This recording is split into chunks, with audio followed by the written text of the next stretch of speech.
Yeah, that's not good. You go down here, that's not good. Look how eternally fucked this thing is. Holy cow. Watch me turn into a werewolf, and I will haunt till the break of dawn. Don't you dare to try to stop me. This is the horn of the Black Swan.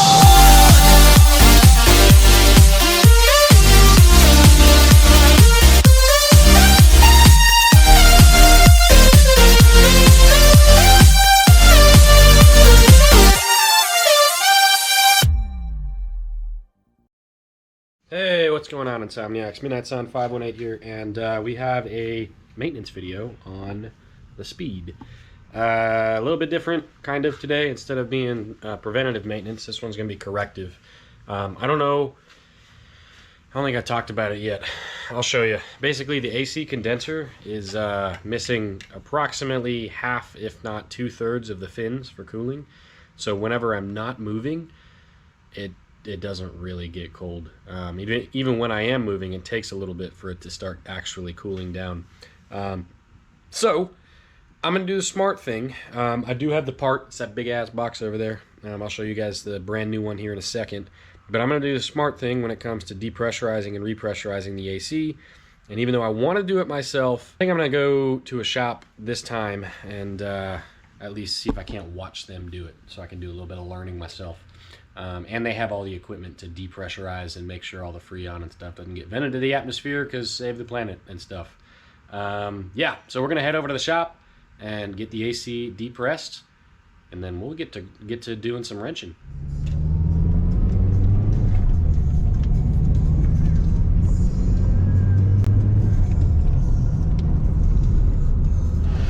So how's this work? So what we're doing here is we're just getting the refrigerant out for you, so you can do the services on it. And the way that happens is we hook up some service lines here, and this is going to be our high side, this will be our low side here. Gotcha.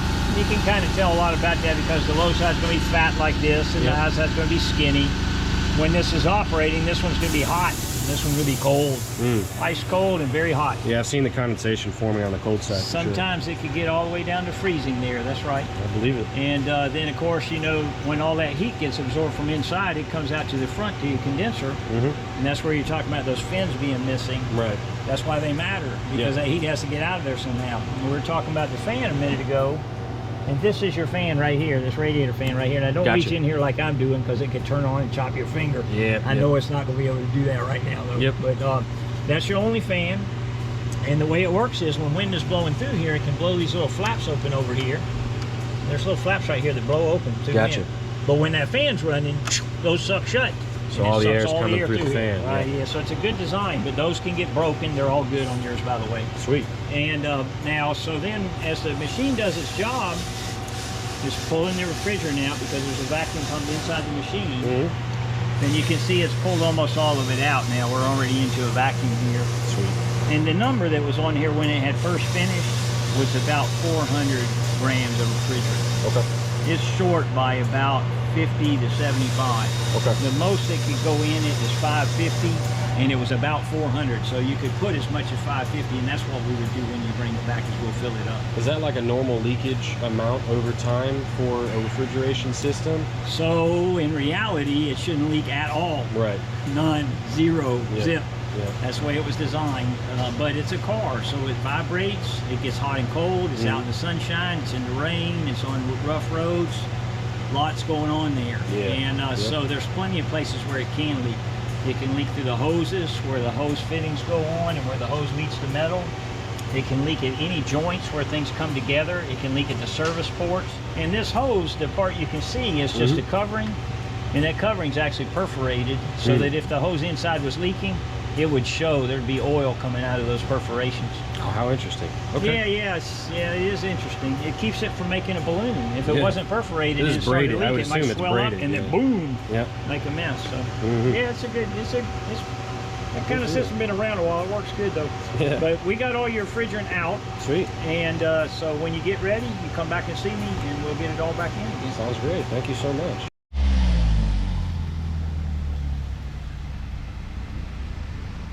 Well, that was super cool. Very nice guy, super awesome shop, and he really seems like he knows what he's talking about. I mean, he said he's been doing this, working on cars since he was a kid, and said he's probably been, or that he's been in this shop for about 20 years or 21 years, something like that, which is awesome. I feel very in good hands, that's for sure. Very nice guy to talk to. So if you guys are ever in the Charleston area needing some sort of, you know, auto maintenance or something like that, and quick fix, then definitely talk to Ken over there at the Auto Experts on Dragon Boulevard. Those guys are great. All right, so we're gonna get ourselves home. Oh, hello. Wide load. We're gonna get ourselves home and not run into that ditch and destroy my suspension. And then go ahead and start working on this replacement of the condenser. Shouldn't really be too bad. I say that now. See you in a few.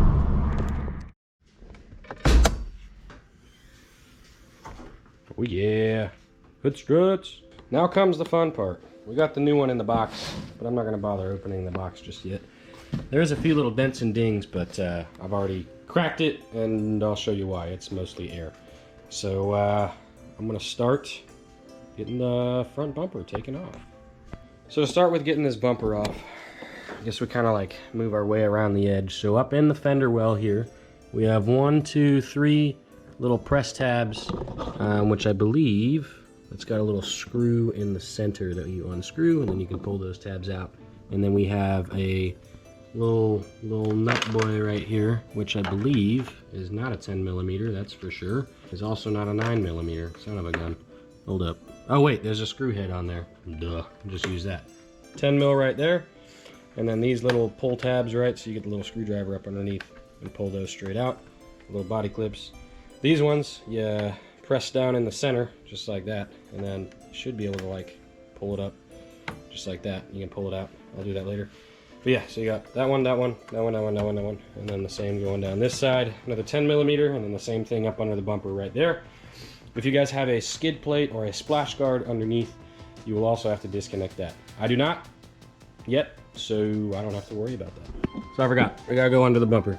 There are a couple more. So we have screw here, screw here, screw here, and that disconnects the bottom portion of the little fender thingamajigs. And of course, I don't have a skid plate.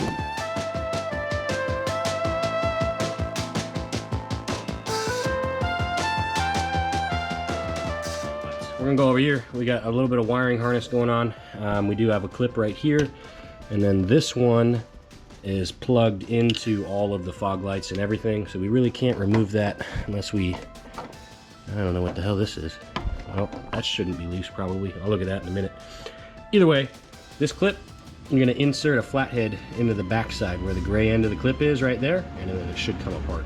So the bumper indeed does come completely off, and I don't really know what this is. It looks like some sort of a relay box for the fog lights, because it's wired into the fog lights. Let's open it up and find out. Yeah, I have no idea what it is. Oh well, it is what it is. But being able to take the bumper off like this should make it so much easier to do literally everything on. So when I do the Basonar open grill concept in the front and get rid of this ugly looking thing right there, and then when I do the wrap and all that sort of stuff, it'll be a lot easier when it's off.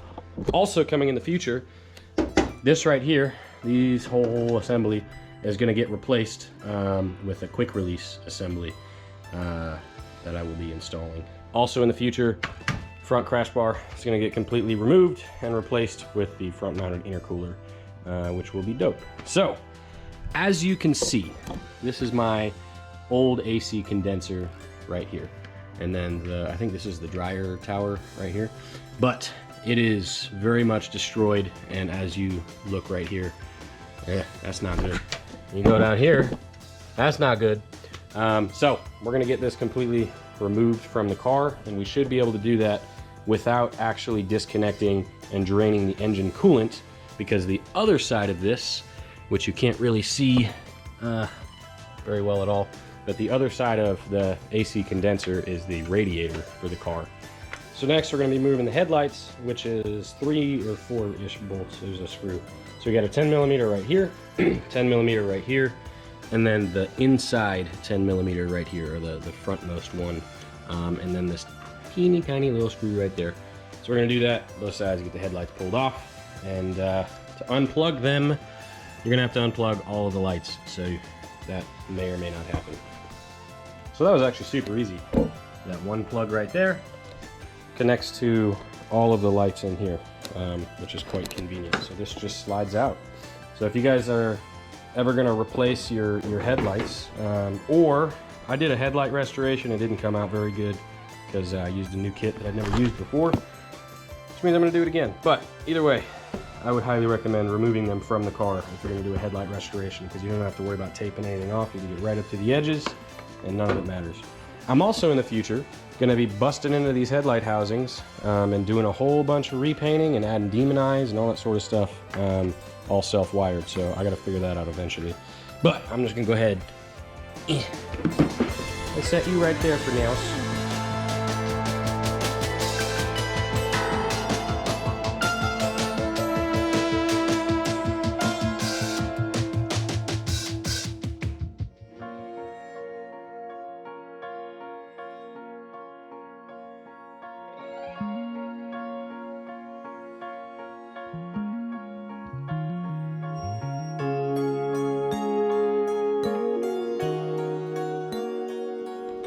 So the next goal here is to get this entire upper plastic chunky portion off, right? So we have a wiring harness that runs all along here. We got plastic clips that run right here. Of course, we have hoses for our engine coolant and all that sort of gunky crap that I'm probably gonna have to pop off. We got a bolt here and a bolt here. I'm pretty sure these are 12mm, but I'll verify. And then we might have to undo the hood latch, which is just pull this up and then just kind of like fish the wire outside of the little hook right there. And hopefully that'll be it. I don't know if I'm going to have to take off the crash bar itself. I might have to take off this 10mm right here to be able to disconnect that little chunky boy right there. And then we probably will have access to this. The whole goal is to not have to drain coolant out of the engine by busting into the coolant hoses. That's the idea. Forgot to mention as well, these big old clips right here that get pulled out. I already started on this one. But basically, you're going to pull each of these 3 tabs in, right? You can do it with your own fingers, right? I just used my one hand, and then with my other hand, I got a little flathead under here, and then you just kind of work it up and out, and then it should come out just like that. So that's pretty cool.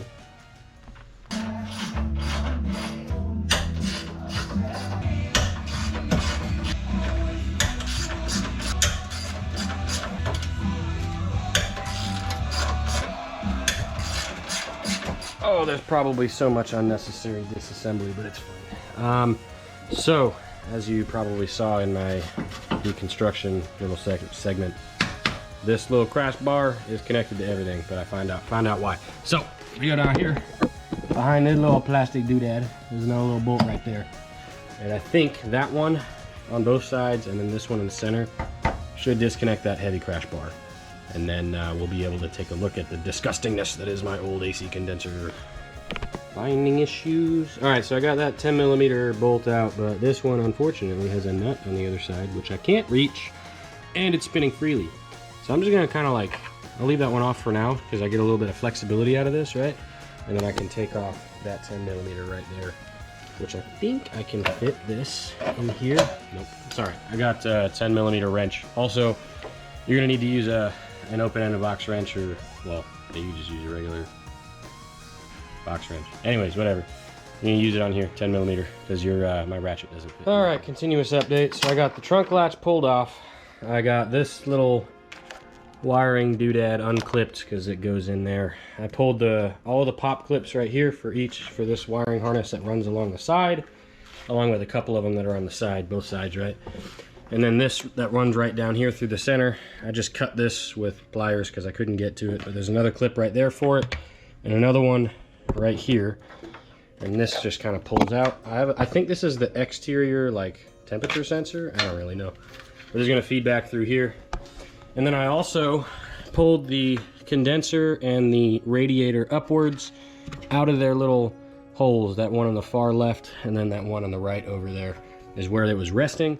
And they are now sitting on top of jack stands. And so I think, if I'm right, I should be able to pull off the entire front assembly now and leave the AC condenser and radiator installed on the car.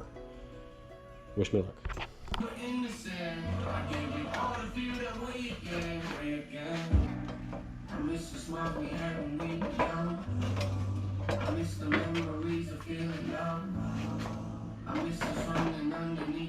Look how eternally fucked this thing is. Holy cow. Eat this time. Like I said, I already opened the box once. And as you can see, there's a whole lot of box, which is good. Because, I don't want my thing getting damaged. Oh, look at all shiny and new. Heck yeah. All right, cool. So it's just going to be these connections over here. And they even got little caps on it. Dope. So it looks to me like we have these two, I want to say 10mm bolts right in here. And those should pop off both of these connection points that go in and out of the condenser. And then these little clip bars right here, we'll have two on each side, are just resting onto the radiator itself. And that is how we take that off.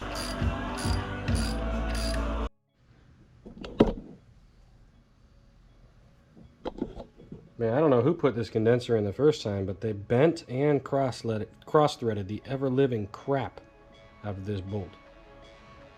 That's wild.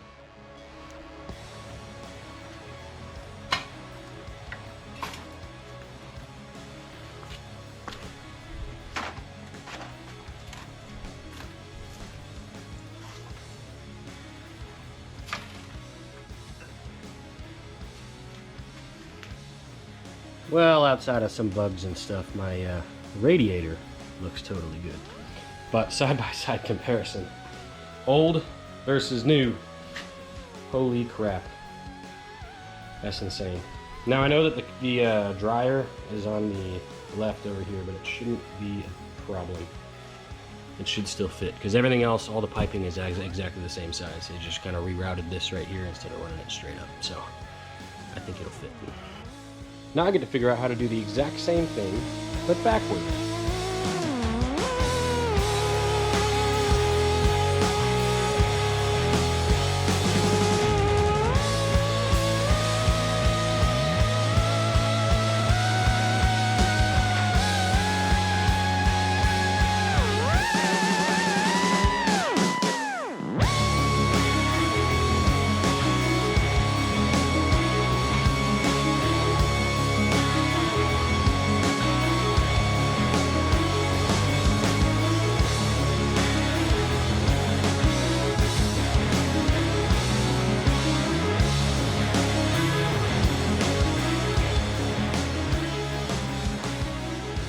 So I got the front end mostly put back together. Obviously I don't have the lights back in or anything like that. But it's all the wires are plugged back in for the most part. There's a plug right here that I don't remember unplugging. And there's nothing in here to plug into, so I'm gonna assume that there's nothing to plug into, because I don't know what that's there for. But I'm gonna reconnect the battery. Forgot to mention I disconnected that before I started, but I don't know. I don't think you need to. But when you're unplugging stuff, I don't know, it's kind of recommended or something. So, I did that. I'm going to reconnect the battery, and I'm going to fire her up, and should be good to go. Obviously, the AC is not going to do anything yet. I'm going to leave it off, because there's no refrigerant in there.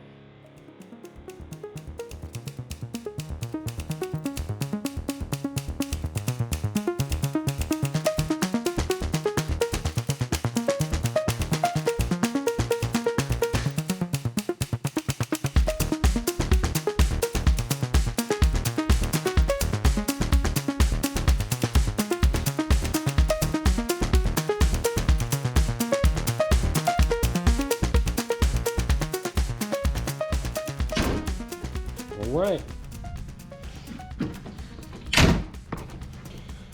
All closed up. Time for a test drive. And to get the garage blown out and swept.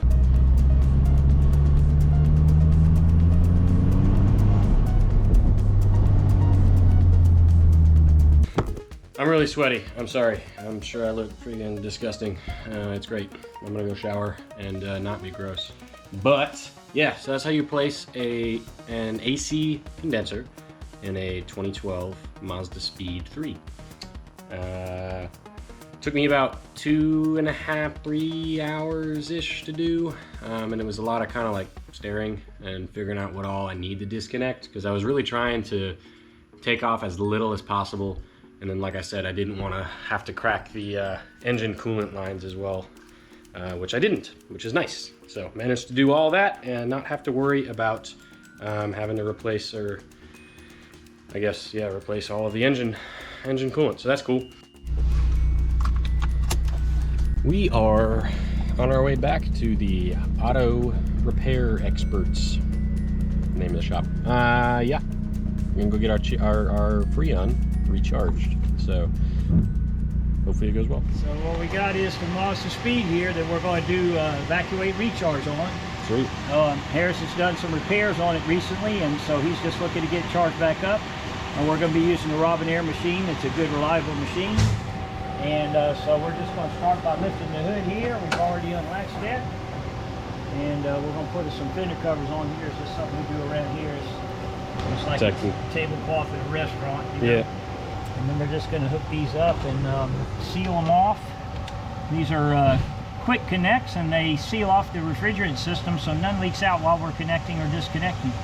It's kind of an interesting way to do it. And then on our machine here, we're just going to set it up for recovered and hit the button. Yeah, it's pretty simple, and then we get to walk away for a minute, but let's go ahead and click new, and we're going to put this on 30 minutes because we want a good long vacuum because of the new parts in the system and how long it was open. And then we're just going to let it roll on. So, let's see. We're going to go ahead and charge this back up now that we have a good vacuum on it. And we're going to look right here on this sticker and see what it has to say about the refrigerant and refrigerant oil, all those good things.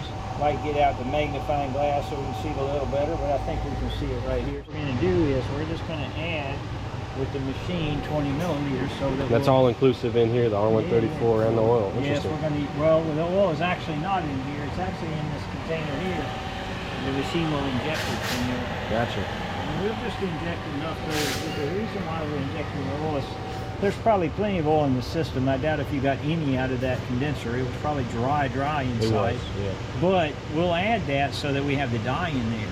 And the dye will be helpful to us. If it leaks later, we'll know that, you know, where it came from. Is that the UV dye? Is yeah, that's right. Yeah. So it'll be useful. And of course it's also green, so you can actually see it also. So it's useful both ways. And you can see the oil go down in the container here as it drops. It was right here a second ago, now it's down here. Oh wow, look at that, yeah. Yeah. So they just looped it through the hose there, and then we'll push it on through. Gotcha. So what it's doing right now is the tank inside the machine is being heated. There's a little heater blanket on it. It's heating up the refrigerant. And the refrigerant get hot and raise the pressure. And as the pressure comes up, it'll inject more. So, and that's what you hear it doing, is cycling through.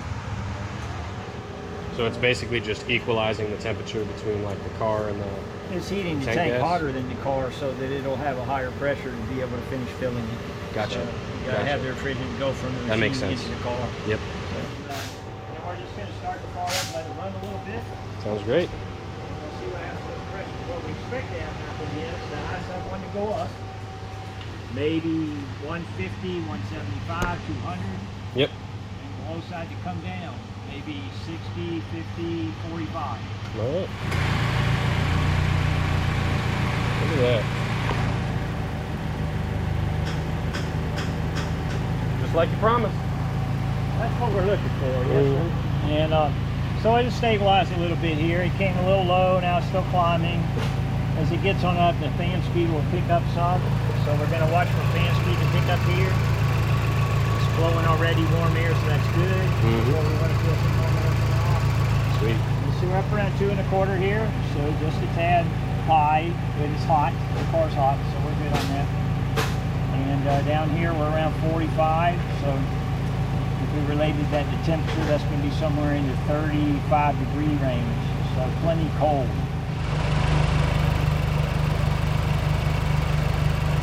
We'll shut the car off in a few moments. We'll disconnect the high side. Sounds good. The reason we're going to do that is to some of the pressure will come down some. You could tell we didn't lose any refrigerant taking this hose off. Keep these tight on here. They help keep the system sealed.